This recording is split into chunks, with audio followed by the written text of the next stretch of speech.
কলিজার মানায় না। ওয়াইশা জানুনি কালিমার দাওয়াত দিতে গিয়ে, নামাজ প্রতিষ্ঠিত করতে গিয়া তাইফের ময়দানে যুবকরা আমাকে মেরেছে, পাথরের আঘাত আমি খেয়েছি। আয়েশা, যুবকরা আমাকে অনেক মেরেছে।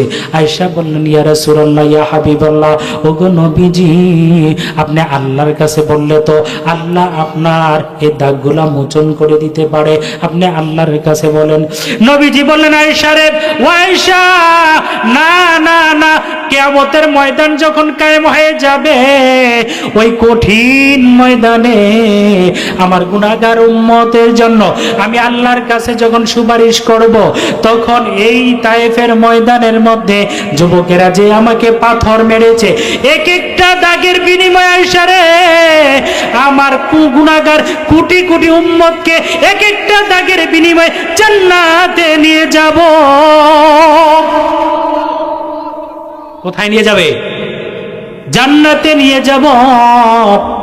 আয়েশা রে, আমি এই জন্য আল্লাহর কাছে বলি না আমার দাগগুলা মোচন করা দরকার নাই। কিয়ামতের ময়দানে আমি আল্লাহ, যখন আমি আল্লাহর কাছে সুপারিশ করব, আর সুপারিশের ক্ষমতা দিবেন কাকে? আমার নবী আপনার নবীকে। আমার নবী আপনার নবী যখন সিজদার মধ্যে পড়ে যাবেন, আল্লাহ বলবেন, মাথা ওঠাও বন্ধু গো, তুমি আজকের দিনে যা চাইবা আমি আল্লাহ তোমাকে দিব। বলেন সুবহানাল্লাহ। আমার নবীর তো সম্পদের আশা নাকি? হ্যাঁ, সম্পদের আশা। আমার নবীর একটাই আশা, আমার উম্মতে মুহাম্মাদীকে যেন জান্নাতের মধ্যে ঢুকানো হয়। কোথায়? এই উম্মতে মুহাম্মাদী যদি এখন নামাজ না পড়ে, নবীজির সুন্নত তরিকায় না চলে, নিজের মন গড়া মতো চলে, তাহলে কিয়ামতের ময়দানে নবীর সামনে তুমি কিভাবে দাঁড়াইবা? ঠিক না বে ঠিক বল? তোমার কি একটু ভয় হয় না? একটু লজ্জা হয় না? চুল কাটতে যায়, কত যে স্টাইল, কাপড় পরিধান করে টাকনুর নিচে চলে যায়, অহংকারী করে, তাকাব্বুরি করে।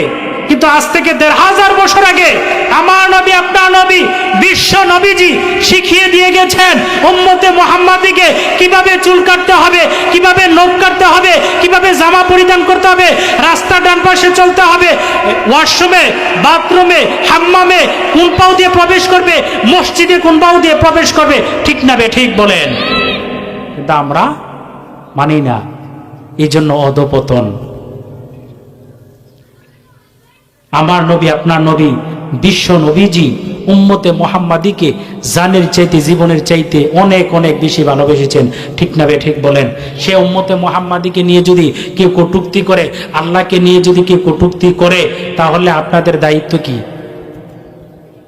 কথা কনা এই মুরব্বীরা, আমরা চুপ রয়েছেন গা, আপনাদের দায়িত্ব কি? এই ইমানের দায়িত্ব কি? সবাই হাত উঠান তো, সবাই হাত উঠান।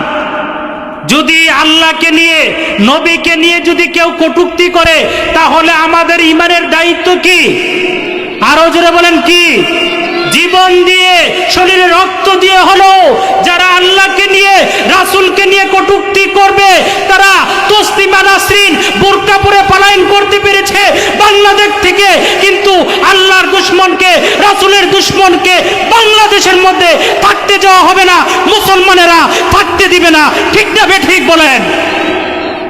অনেক আউল ফাউল বের হয়ে গেছে আল্লাহকে নিয়ে কটূক্তি করে, কোরআনকে নিয়ে কটূক্তি করে। তোমরা কি মনে করেছ কোরআনকে পুড়ে ফেললে, আলেমকে শুলিতে চড়ালে তোমরা মনে করো তোমাদের নাস্তিকদের আশা পূর্ণ হয়ে যাবে?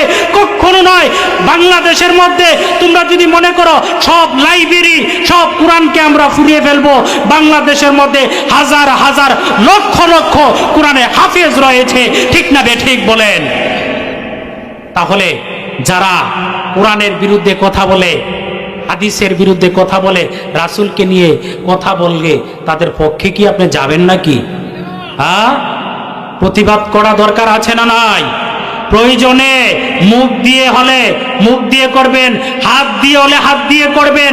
হাদিসের মধ্যে আসছে আল্লাহ নবীজি যখন মসজিদে নববীর মধ্যে নামাজের পরে সব সাহাবী চলে গেলেন, হযরত আবু বকর সিদ্দিক রাদিয়াল্লাহু তাআলা আনহু রাস্তা দিয়ে যাচ্ছে, কিছু ইহুদি নাসারা তারা নবীকে আল্লাহকে নিয়ে কটূক্তি করছে।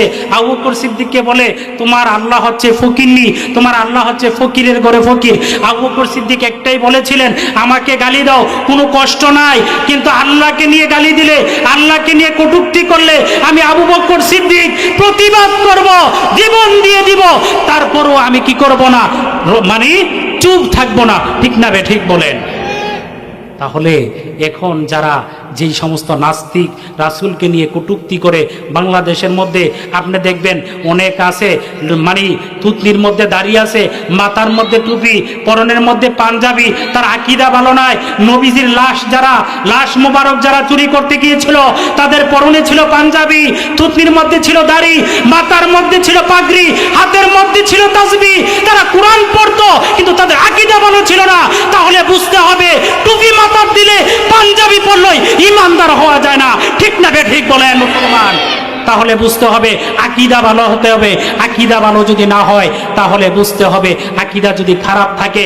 এখন ইহুদি নাসারারা খ্রিস্টান কালচার, তারা চিন্তা করলো মুসলমানদের ইমানকে ধ্বংস করতে হলে মেমোরি ফিট করা দরকার, মেমোরি তৈরি করা দরকার। তারা মেমোরি তৈরি করলো, যে মেমোরি আমরা মোবাইলের মধ্যে লাগাইছি, যখন মসজিদের মধ্যে যাই তারা চিন্তা করলো মসজিদের মধ্যে স্পিকার ফিট করা যাবে না। কারণ হলো স্পিকার ফিট করতে গেলে মানুষ দেখবে, মেমোরি ফিট করলো, যে মেমোরি মোবাইলে ইউজ করে মসজিদের মধ্যে ঢুকার পরে গান বাজে কি বাজে না? কথা কয় না? তারা দেখলো যে যখন গান বাজবে তখন নামাজের মধ্যে তাদের মন থাকবে না। এই জন্য মসজিদের মধ্যে ঢুকার পরে মোবাইল বন্ধ করতে হবে কি হবে না? আর ওদের বলে মোবাইল বন্ধ করতে হবে কি হবে না? কারণ তাদের যে মিশন, তাদের যে চাহিদা, তাদের যে আশা, বাংলাদেশের মুসলমান কখনো দিবে না। এক সময় ছিল উলামায়ে কেরাম হক কথাগুলা মুখ দিয়ে, জবান দিয়ে বলতে পারতো না, জবান বন্ধ করে দিত, অনার্থকভাবে তাদেরকে জেলখানায় বন্দী করা হতো।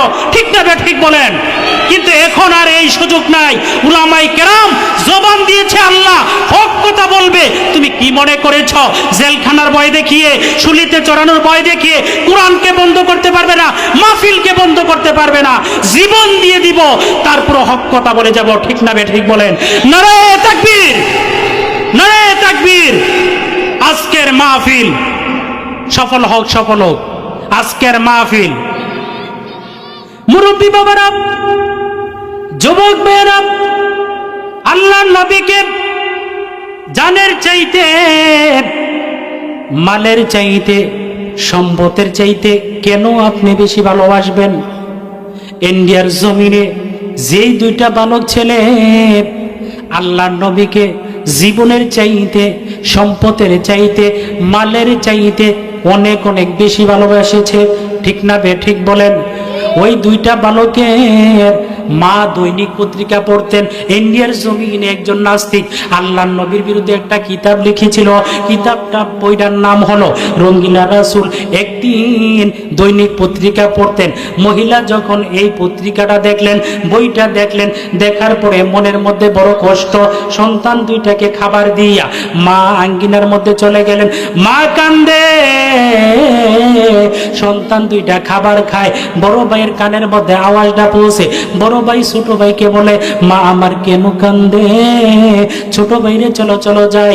মাকে গিয়ে বললো, ও মা কেন কাঁদো? কে তোমাকে গালি দিয়েছে? কে তোমাকে বকা দিয়েছে? কেউ কি তোমাকে মেরেছে? কয় না না, আমি এজন্য কাঁদি, আমি কেন মহিলা হয়ে জন্ম নিয়েছি, আমি কেন পুরুষ হইলাম না? ইন্ডিয়ার জমিনে আল্লাহর নবীর বিরুদ্ধে একজনে বই লিখছে। আমি যদি পুরুষ হইতাম তাহলে ওই নাস্তিককে হত্যা করে তার জিহ্বাটাকে টান দিয়াছিরা আমি ইসলামের জন্য, নবীর জন্য শহীদ হয়ে যাইতাম। সুবহানাল্লাহ বলেন। ওই দুইটা বালক ছেলে বলল, ও মা তুমি পুরুষ হয়েছ না, সমস্যা কি? আমরা দুই ভাই, আমরা যাব গিয়ে যে রাসূলের বিরুদ্ধে এই বইটা লিখছে তাকে আমরা হত্যা না করা পর্যন্ত আমরা বাড়িতে ফিরে আসবো না। ও মা, আমরা যদি বেঁচে থাকি দেখা হবে, মরে গেলে দেখা হবে কোথায়? কিয়ামতের ময়দানে। কোথায়? কিয়ামতের ময়দানে মা বললেন, বালক রে, তোমরা ওই নাস্তিককে হত্যা করার পরে তোমাদের ফাঁসি হয়ে যাবে, তোমাদের শুলিতে চড়তে হবে। তোমরা কিন্তু মিথ্যা বলবা না, ফাঁসির কারণে তোমরা মিথ্যা বলবা না, শুলিতে চড়ার কারণে মিথ্যা বলবে না। ওই বালক ছেলেরা যখন, সংক্ষিপ্ত আকারে বলতেছি, ওই নাস্তিককে যখন হত্যা করলো, তাদেরকে যখন আদালতে নিয়ে যাওয়া হলো, জেলখানার মধ্যে বন্দি করা হলো, তাদেরকে উকিলে বলল শেরে বাংলা ফজলুল হক ওই সময়কার ঘটনা। তাদেরকে বলা হলো, তোমরা দুই বালক ছেলে বলবা স্যার আমরা জানি না, না জেনে আমরা হত্যা করেছি। ওই বালক ছেলেরা বলল, আমার মা বলেছে মিথ্যা বলবা না, সত্য কথা বলবা, সত্য কথা বলে যদি জীবন দিয়ে দাও, আমার নবী তোমাদেরকে সারা জান্নাতে যাবে না। সুবহানাল্লাহ বলে। ওই বালক দুইটা ছেলে তাদেরকে যতই বুঝাইলো, আর এখন বাংলাদেশের মধ্যে আমরা মিছা কথা মোবাইলের মাধ্যমে, এই মসজিদের ভিতরে বের হইতে দেরি মিছা কথা শুরু হয় না। জিগাইলে হুজুর মসজিদের ভিতরে না কইছি, বাইরে গিয়ে বাইরে সমস্যা আছে, মসজিদের ভিতরে সমস্যা আছে, এলাকা মসজিদের ভিতরে কই না, বাহিরে আমরা কই। আচ্ছা, সব জায়গার মধ্যে আল্লাহ আসেনি? এক কথা না, আসেনিও? সব কিছু দেখার ক্ষমতা কার? আচ্ছা, আপনি কি করতেছেন না করতেছেন, সন্ধ্যায় কি করেন?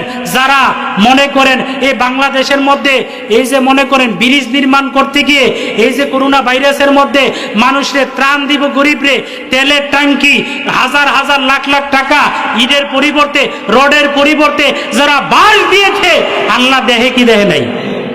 আল্লাহ বলেন, আল ইয়াউমা নাখতিমু আলা আফওয়াহিহিম ওয়া তুকাল্লিমুনা আইদিহিম ওয়া তাশহাদু আরজুলুহুম বিমা কানু ইয়াকসিবুন। জানো কিয়ামতের ময়দানে আমি আল্লাহ তোমাদের জবান বন্ধ করে দিব, তখন তোমাদের হাত কথা বলবে, তোমাদের চোখ কথা বলবে, পাও কথা বলবে। কোথায় তোমরা কোন কাজ করেছো, ভালো করেছো, মন্দ করেছো, রাতের আধারে করেছো না দিনও করেছো, কার টাকা মেরেছো, মিথ্যা বলেছো, অন্যায়ভাবে জুলুম করেছো, জমি দখল করেছো, সবগুলা উঠে যাবে। ঠিক না বে ঠিক বলেন? আচ্ছা, আমাদের বাংলাদেশের মধ্যে মনে করেন বাড়িঘর, মনে করেন বাড়িঘর নিরাপত্তার জন্য সিসি ক্যামেরা লাগায়নি, কথা কয় না? আপনারা কথা বুঝেন? সিসি ক্যামেরা লাগাইনিও। সিসি ক্যামেরা লাগাইলে এটা দিয়ে কি করে, চোর যায়নি, কে যায় দেহে, এই ক্যামেরা নষ্ট হয়ে যাইতে পারে। ঠিক না বে ঠিক? কারেন্ট গেলে গা চলতো না।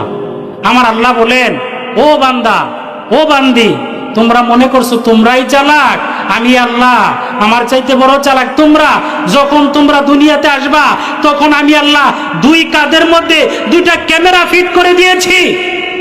কয়টা? এই ক্যামেরা নষ্ট হবে না, বন্ধ হবে না, সব ধ্বংস হয়ে যাবে কিয়ামতের ময়দানে।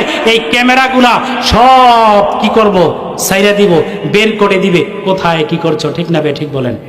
এর দুই কাঁধের মধ্যে দুইজন আসেনি, এ কতক্ষণ আসেনিও দুইজন, একটা ভালো লেখে আর একটা মন্দ লেখে, একটা ভালো লেখে আর একটা মন্দ লেখে। এটা কি আপনাদের অবিশ্বাস? এ অবিশ্বাস?